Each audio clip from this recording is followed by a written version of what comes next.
اعوذ باللہ من الشیطان الرجیم بسم اللہ الرحمن الرحیم۔ ساجد کمرانی نے یہ سوال کیا ہے کہ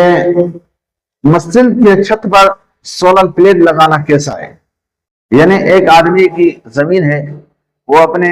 زمین پر ٹویل لگاتا ہے اور پھر وہ سولر پلیٹ جو ہے تحفظ کے لیے جو ہے وہ مسجد کی چھت پر رکھتا ہے،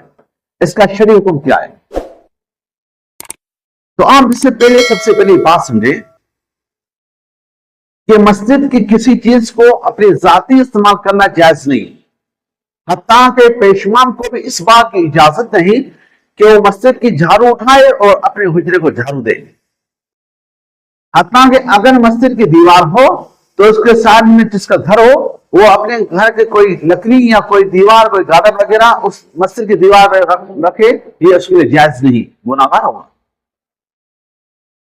اس لیے جو پانی بھر کے جاتے ہیں مسجد کا باہر، یہ بھی جائز نہیں ہے، مسجد کی چیز مسجد میں سوال۔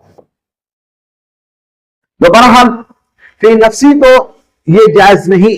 کہ ٹیوبویل کسی بندے کا ہے اور وہ اپنی پلیٹ مسجد کی چھت میں رکھتا ہے، یہ تو بالکل جائز نہیں ہے۔ باقی یہ ہے کہ وہ اگر اس کے جو ہے کوئی چیز عوض دیتا ہے، جیسے مسجد کی پوری لائٹ دیتا ہے اس کے عوض، یا اسی مسجد کی چوکیداری ہے مسجد میں کوئی اخراجات دیتا ہے اس کے عوض، تو پھر مسجد کے مصالحے میں یہ بات آتی ہے تو پھر یہ جائز ہے۔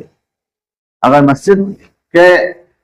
فائدے میں کوئی چیز ہے تو پھر اس میں گنجائش ہے، اگر وہ اس کے وظیفہ مقرر کرتا ہے اس کے لیے، یا مسجد کو فری لائٹ دیتا ہے جس کے لیے مسجد کے بھلائی میں وہ کام آ جائے، تو پھر اس کی گنجائش